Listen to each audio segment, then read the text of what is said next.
What's so unique about Amen Thompson at the position he plays is that his greatest strengths are things that we usually see from big men. Let's start with the rebounding. It's unreal just how good of a rebounder Amen is. It's also something his twin brother Asar excels at. In fact, they were two of only 5 rookies in 2023-24 to average at least 6 rebounds, with the other 3 being Victor Wembanyama, Chet Holmgren, and Derek Lively II.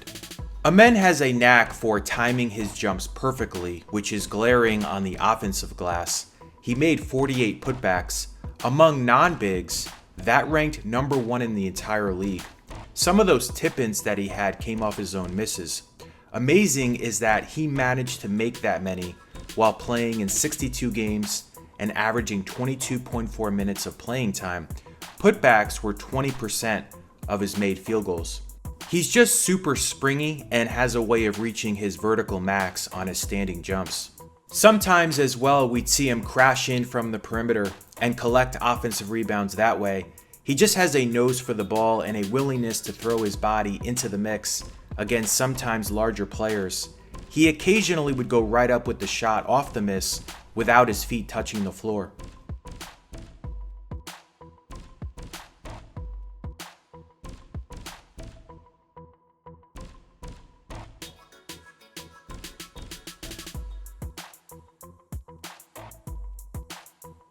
For defensive rebounds, a lot of times we would see Amen do grabbing and going, where he'd bring the ball up and initiate the offense right after coming down with the board.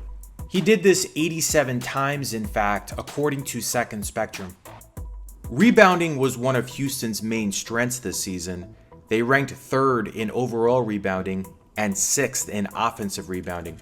15 times Amen reached double figures in rebounding, and his season high was 15, done twice.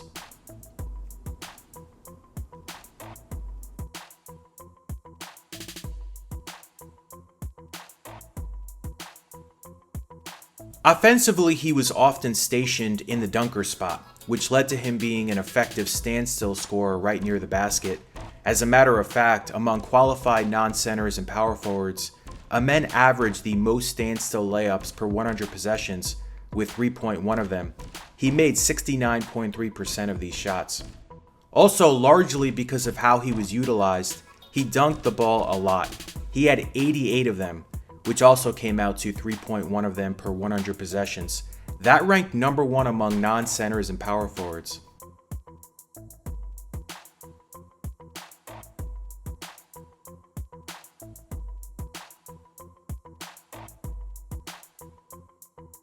Amen also scored a fair amount off cuts. In fact, he was 2nd on the Rockets behind Alperen Şengün in most made shots off cuts, with 52 of them.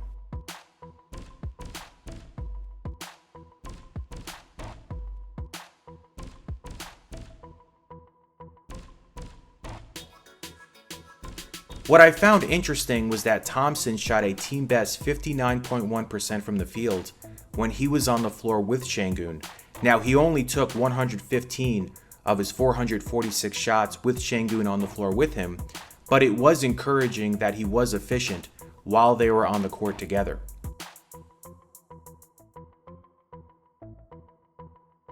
Amen also took 110 of his shots in transition, making 62% of them. The Rockets took the 6th most shots in the league in transition. However, as a team, they had the 5th worst shooting percentage in these situations. Now, Houston played a lot faster this year than the prior year. In 2022-23, they ranked in the bottom 5 in transition scoring.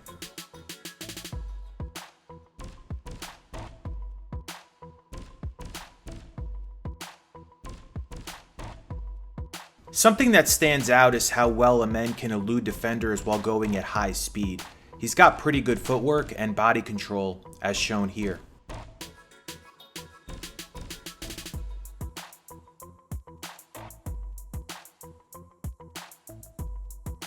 Another thing that stood out to me was his N1 frequency.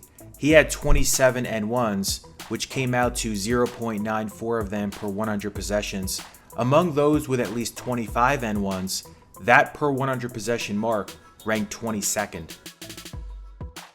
Those who watched Houston regularly know exactly what Amen's biggest weakness is, and that is his perimeter shooting. He went just 8 of 58 from three-point range, which is 13.8%. Among all players who took at least 50 threes, that was the worst percentage. Not even just this season, that was historically bad. In NBA history, that was tied for the 4th lowest three-point percentage in a season, with 50-plus attempts. The record is held by DeMar DeRozan, who shot just 9.6% on 52 attempts in the 2010-11 season. Another piece that I wanted to touch on was his pick and roll play, both as the ball handler and the screener. Now, the interesting thing about Amen is that there was almost equal distribution between when he was the ball handler and when he was the screener in pick and roll and pick and pop actions. There were 295 times per second spectrum of when he was the ball handler and 257 times of when he was the screener, regardless of the final outcome of the play. As the ball handler, he ended up taking a shot 75 times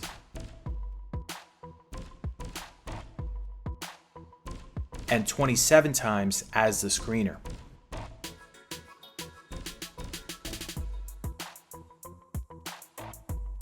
He shot just under 42% in these situations as the ball handler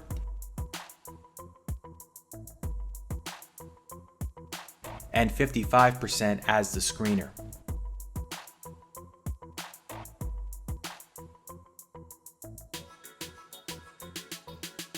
He made some nice passes as the ball handler as well, like this kick out to Dillon Brooks for 3.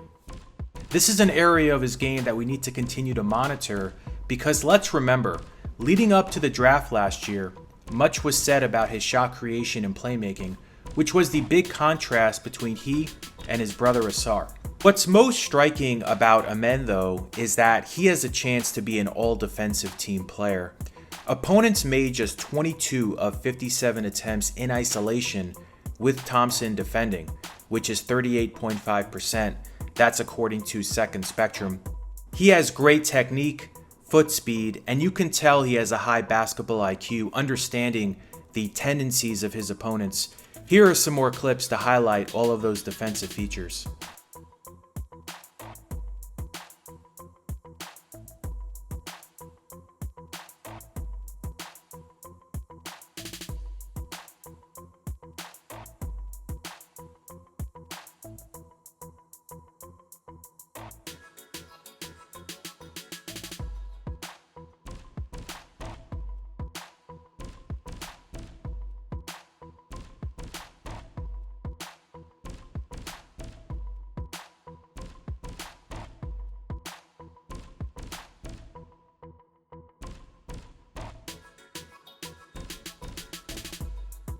He also has great instincts and anticipation, which helps him deflect a lot of passes. Among all rookies who appeared in at least 30 games, Amen had the most deflections per 36 minutes.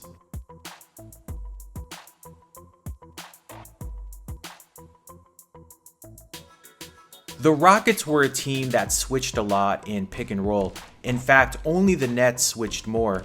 So sometimes we'd see Thompson get matched up with larger players. Thompson guarded 40 shots against centers per Second Spectrum. However, those players did shoot 65% against him. In 62 games, Amen averaged 9.5 points, 6.6 rebounds, 2.6 assists, and 1.3 steals, shooting 53.6% from the field overall, 13.8% from three-point distance, and 68.4% from the free throw line.